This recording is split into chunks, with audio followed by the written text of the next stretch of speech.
So those humans who are living in torrid zone near the equator, they are getting exposed to a lot of UV radiations. So उनके अंदर melanin synthesis बहुत ज़्यादा होता है. That is why they have a darker complexion. ठीक है.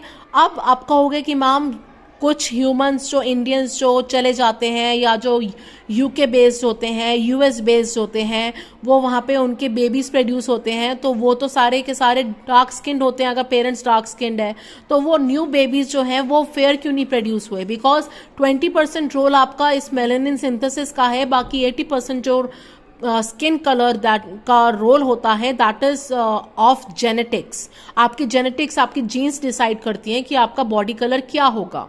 जो लोग ज़्यादा डार्कर शेड के हैं, कलर के हैं, उनके अंदर ये वाली जीन जो है मेलानिन प्रोड्यूस करने वाली gene, that is over expressed and that is not now over express. वो अभी ओवर एक्सप्रेस नहीं हुई है, वो बहुत 1000 साल पहले ओवर एक्सप्रेस हो गई थी. अब इसलिए वो डार्कर स्किन के हैं. अब अगर उनकी जनरेशन्स जो हैं वो अगर फॉरेन में पैदा होंगी तो भी वो डार्कर स्किन की ही होंगी, क्योंकि उनके अंदर वो जीन अब ओवर एक्सप्रेस हो रही है और यही जीन्स जो है ये ट्रांसफर हो रही है नेक्स्ट जनरेशन्स के अंदर. ठीक है. So let's come back to the hormone. Melanocyte stimulating hormone release by the intermediate lobe of pituitary independent of the hypothalamic control. Now we talk about the posterior pituitary. Posterior pituitary कोई भी hormone ना तो बनाती है, कोई भी hormone produce नहीं करती. एंटीरियर पिट्यूटरी जो है वो जितने भी हार्मोन सिक्रीट कर रही है वो उनको खुद बना रही है. इंटरमीडिएट जो लोब है पिट्यूटरी का, वो एमएसएच जो सिक्रीट कर रही है उसको खुद बना रही है. लेकिन जो पोस्टीरियर पिट्यूटरी है ये दो हार्मोन्स को सिक्रीट करती है और उनको स्टोर करके रखती है, लेकिन उसको बनाती नहीं है. हाइपोथैलेमस के अंदर ये मैंने एक न्यूरॉन का जो है सेल बॉडी बनाई है. इस न्यूरॉन का जो एक्सॉन होता है वो पोस्टीरियर पिट्यूटरी के अंदर जाता है और वो साइनेप्टिक एंड बल्ब्स में एंटर हो रहा है, मतलब कि उसके अंदर कन्वर्ट हो रहा है. ठीक है. Now this neuron is actually producing, synthesizing two hormones that are called as oxytocin and ADH.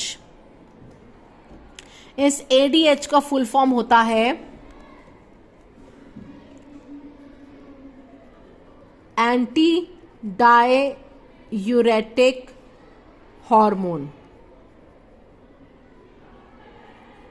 ठीक है. Anti diuretic hormone is ADH. ठीक है. तो एक तो ये बना रहा है ADH और दूसरा ये बना रहा है ऑक्सीटोसिन. ठीक है. ये दो हार्मोन्स जो है हाइपोथैलेमस बनाता है, लेकिन इसको स्टोर कौन करता है? Posterior pituitary. और इसको सिक्रीट कौन करता है? Posterior pituitary. So name two hormones that are produced by hypothalamus but secreted by pituitary. तो ऑक्सीटोसिन होगा एंड ADH होगा. नाउ ADH हमने अभी अभी पढ़ा था hypothalamic control of kidney function के अंदर. ठीक है. हाइपोथैलेमस के अंदर ऑस्मो रिसेप्टर्स होते हैं और ऑस्मो रिसेप्टर्स जो होते हैं वो आपके थर्स्ट सेंटर को एक्टिवेट करते हैं जिससे कि आप जो है वाटर इनटेक करें. And secondly they cause the secretion of ADH और वैसोप्रेसिन. ठीक है. ADH का दूसरा नाम जो होता है ADH हार्मोन का, इसका दूसरा नाम होता है वैसोप्रेसिन. ठीक है. ये इसका सिक्रीशन कराते हैं. एंड ADH या वैसोप्रेसिन रीअब्जॉर्प्शन ऑफ वाटर को इंक्रीज कर देता है. नॉर्मली जितना वाटर रीअब्जॉर्ब हो रहा है नेफ्रॉन्स के रीनल ट्यूब्यूल में से, उसमें वो वाटर का रीअब्जॉर्प्शन को इंक्रीज कर देता है. एंड ये नेफ्रॉन के कौन से पार्ट में एक्ट करता है, ये क्वेश्चन आपसे पूछा जाता है कि ADH किस नेफ्रॉन के किस पार्ट पे एक्ट करता है. That is DCT, distal convoluted tubule and collecting duct. ठीक है. तो ADH का आपको फंक्शन पता चल गया कि it causes the increase reabsorption of water from DCT and collecting duct. उसके बाद आता है ऑक्सीटोसिन। ऑक्सीटोसिन को कहते हैं milk ejection hormone. Milk ejection hormone, ठीक है। This milk ejection hormone normally puberty के बाद योर ब्रेस्ट गेट्स डेवलप्ड, ठीक है। But the glands, mammary glands, breast के अंदर क्या होते हैं, मेमेरी ग्लैंड्स होते हैं। मेमेरी ग्लैंड्स आपके डेवलप हो गए हैं but they are not synthesising milk, अभी वो मिल्क प्रोड्यूस नहीं कर रहे हैं।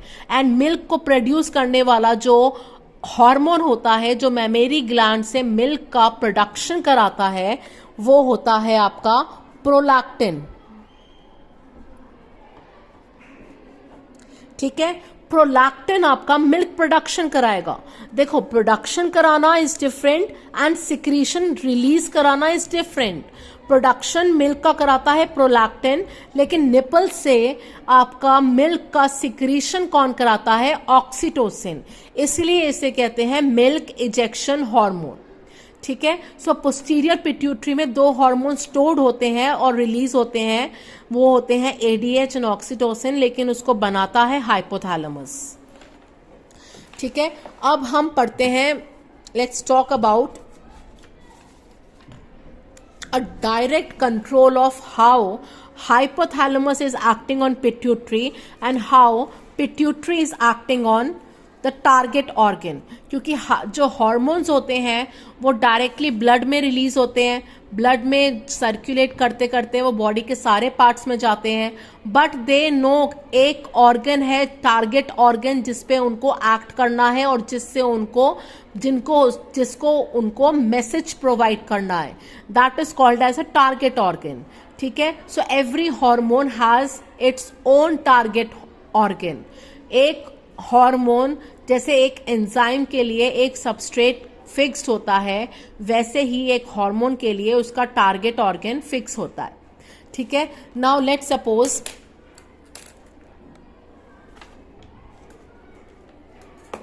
हाइपोथैलेमस है,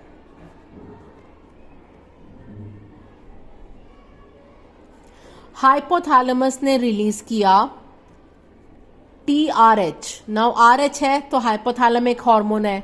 TRH की फुल फॉर्म है थायरोट्रोपिन रिलीजिंग हार्मोन,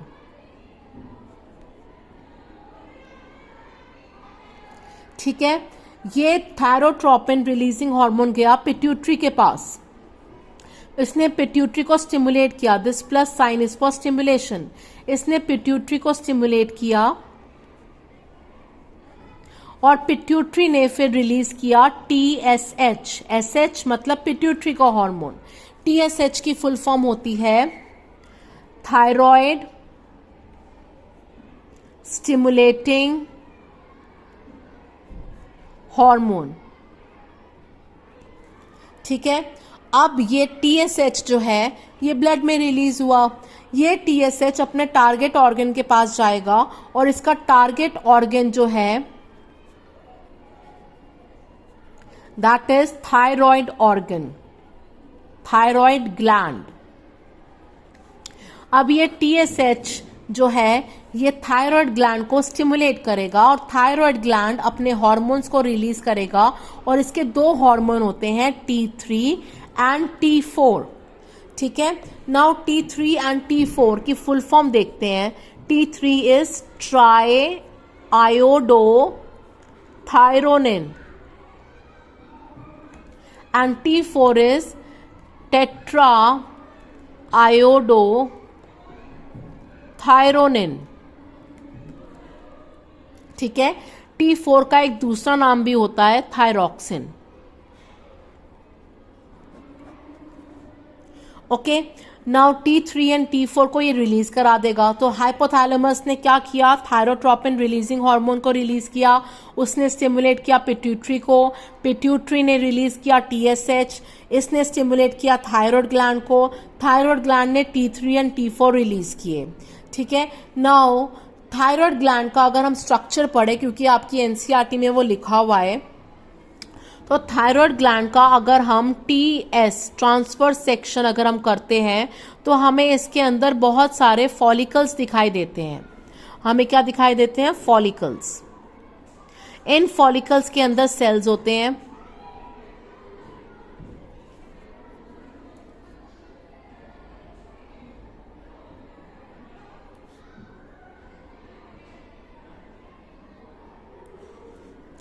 ठीक है, इनको कहते हैं फॉलिकुलर सेल्स।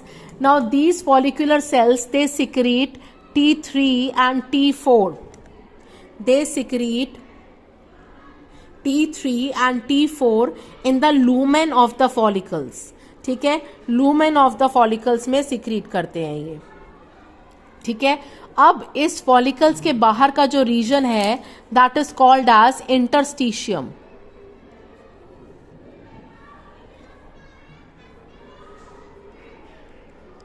इंटरस्टिशियम। ठीक है, इंटरस्टिशियम के अंदर भी सेल्स प्रेजेंट होते हैं।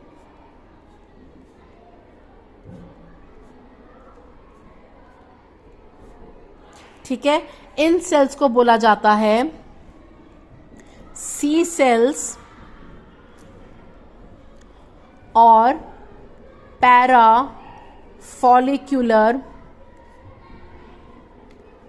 सेल्स। ये सी सेल्स और पैराफॉलिकुलर सेल्स ये एक हार्मोन रिलीज करते हैं जिसे बोला जाता है कैल्सीटोनिन। कैल्सीटोनिन, कैल्सी मतलब कैल्शियम, टोनिन मतलब कम करना। अब ब्लड में शुगर का लेवल ब्लड में कैल्शियम का लेवल मेंटेन होता है। अगर वो कैल्शियम का लेवल ब्लड में बढ़ जाए तो उसको नॉर्मल लेवल तक लाने के लिए ये वाला हार्मोन रिलीज होता है, मतलब कि ये ब्लड कैल्शियम लेवल को कम करेगा। ठीक है, सो बट अब एक नई चीज है। आपने देखा था कि हाइपोथैलेमस जो था ये टीआरएच रिलीज कर रहा था, उसने स्टिमुलेट किया पिट्यूटरी को, उसने टीएसएच रिलीज किया, टीएसएच ने फिर थायराइड ग्लैंड को स्टिमुलेट किया और उसने T3 एंड T4 किए। जबकि थायराइड ग्लैंड के अंदर से 3 हार्मोन्स निकलते हैं, T3, T4 and third is the calcitonin. Calcitonin is not under the control of pituitary and hypothalamus. ये ब्लड कैल्शियम लेवल कंट्रोल करता है। ब्लड कैल्शियम लेवल अगर बढ़ जाएगा तो कैल्सीटोनिन अपने आप रिलीज हो जाएगा। ठीक है, थायराइड ग्लैंड से। पिट्यूटरी से सिग्नल या हाइपोथैलेमस से सिग्नल आने की जरूरत नहीं है। ठीक है, सो ब्लड कैल्शियम को कंट्रोल करने के लिए, उसको कम करने के लिए जो हार्मोन रिलीज होता है that is called as calcitonin, and this hormone is secreted by the parafollicular cells और the C cells of the thyroid gland.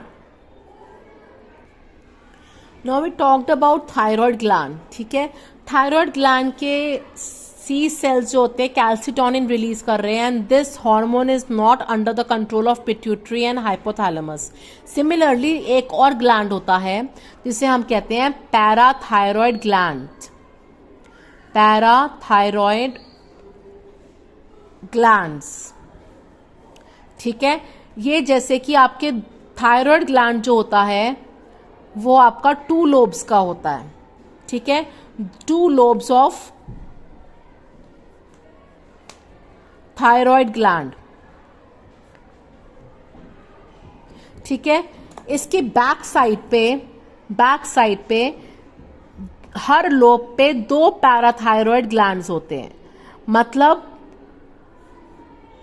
2 pairs of parathyroid glands और in all 4 number of parathyroid glands।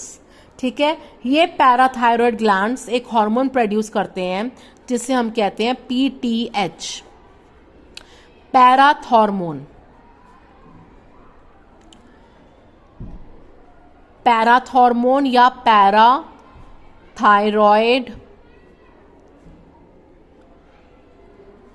Hormone.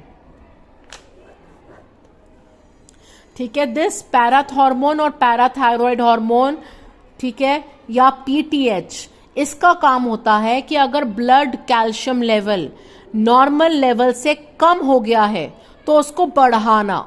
Calcitonin क्या कर रहा था कि जब blood calcium level normal level से बढ़ गया है तो वो उसको कम कर रहा था, टोन डाउन कर रहा था।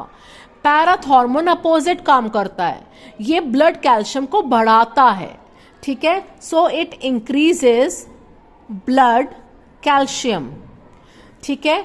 अब you are asked name 2 hormones that are involved in blood calcium regulation. Blood calcium का रेगुलेशन, उसको नॉर्मल लेवल पे रखने के लिए कौन से 2 हार्मोन है?